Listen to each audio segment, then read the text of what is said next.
Hello mga ka-farmers, welcome back to my channel. So, ngayon mga ka-farmers ay pag-uusapan natin dahil merong nagko-comment at nagtatanong kung paano ba ang shipping ng mga itlog o di kaya sa manok.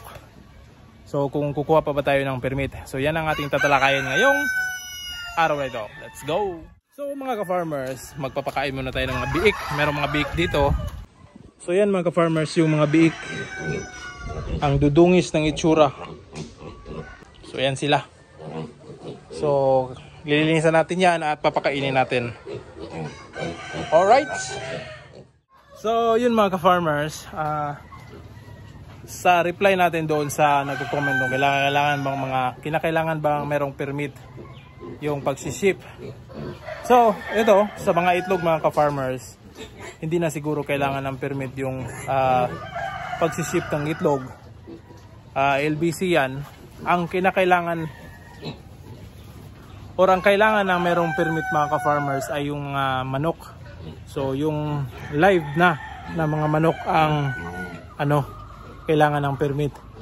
So sa mga itlog, padala lang natin sa LBC. Ang kalakaran sa LBC, pupunta ka doon, mapifill up ng form. Dapat yung itlog na ipapadala mo nakabalot na sa Tupperware. So advisable talaga na ilagay sa Tupperware yung mga itlog para hindi babasag yung mga laman ng itlog.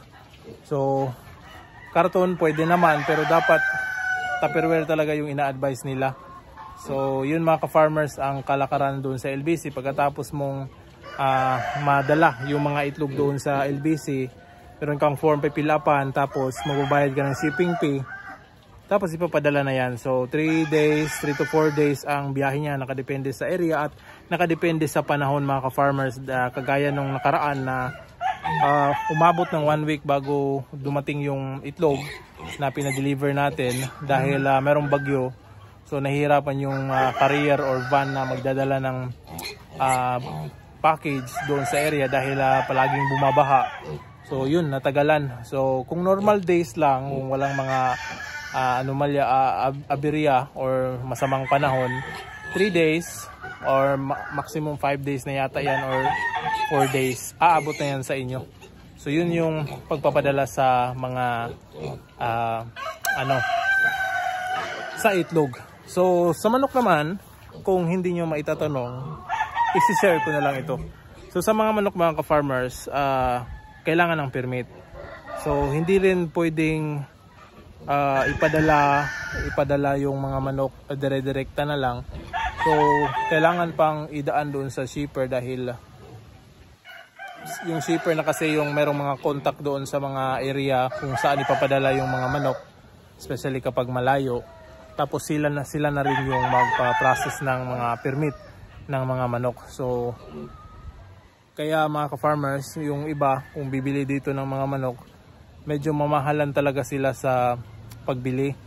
So ang isa sa mga nakapagpataas ng presyo is yung shipping fee ng manok at saka yung permit ng mga manok. So dito sa akin, from Negros Oriental, ibabiyahe pa yan pa kung saan man papadala yung mga manok. Dito sa Negros Oriental, dito sa Dumaguete City. Tapos papunta pa yan ng Bacolod. So shipping fee pa rin yung babayaran dyan. Tapos Bacolod, kung example sa Manila, sa ang part man sa Luzon or dito ba sa Bohol, dadaan niya ng Bacolod mga ka-farmers. So dun kasi yung kakilala ko na shipper na magsiship ng mga manok. So yun, medyo pricey talaga ng pagsiship ng mga manok. Alright. So kaya lang, okay lang sana yung presyo ng manok, pero sa shipping talaga malalaki yan mga ka-farmers. So parang isang manok na rin yung shipping fee or sobra pa sa isang manok. Kung white leghorn ang bibilhin nyo, mas mahal pa yung shipping fee kaysa sa manok ng white leghorn. So per box kasi yan, sa isang box dalawa yung pwedeng ilagay na mga manok. So kanina, nung isang araw pala mga ka-farmers, nag-ship tayo ng manok papuntang Bohol, sa Ubay, Bohol. So shout out sa user. So hindi pa dumating dahil merong mga nagka-aberya, pero meron ng pamamaraan or meron ng ways para mahatid doon sa kanilang area ni Sir. Sir, yung taga-Ubay Bohol, limutan ko yung pangalan. Sir, shout out sa iyo sir, antay-antay lang sa package mo.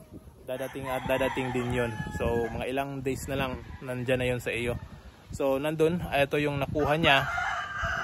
Bali dalawang lalaki at isang babae. Yung abuhin na may balbas, tapos isang Maclean na 7.8, tapos may kasamang babae na 50-50 na bulik black. So yung 50-50 crosses pa rin ang asil. So yun ang napadala natin nung isang araw. Pinadala ko dito ng madaling araw, 1 AM. Punta ko doon sa port, tapos patungo na yun sa Bacolod, tapos pabuhol na. So yun yung shipping natin sa mga alaga nating manok. Kung sa Manila naman, sa mga mag-a-avail or nung mga nag-avail, ang destinasyon niya dito sa Dumaguete papuntang Bacolod to Manila. Kung pick up lang sa airport, mas medyo may mura yung magiging shipping fee.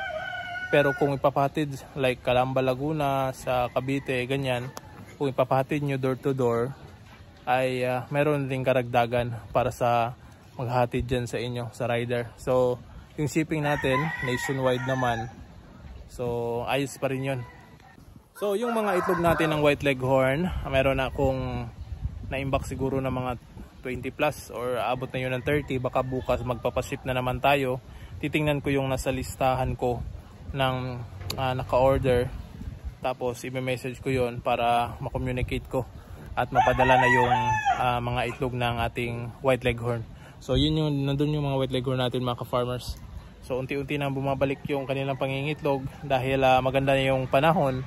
Hopefully wala nang bagyong darating dito sa atin. Alright?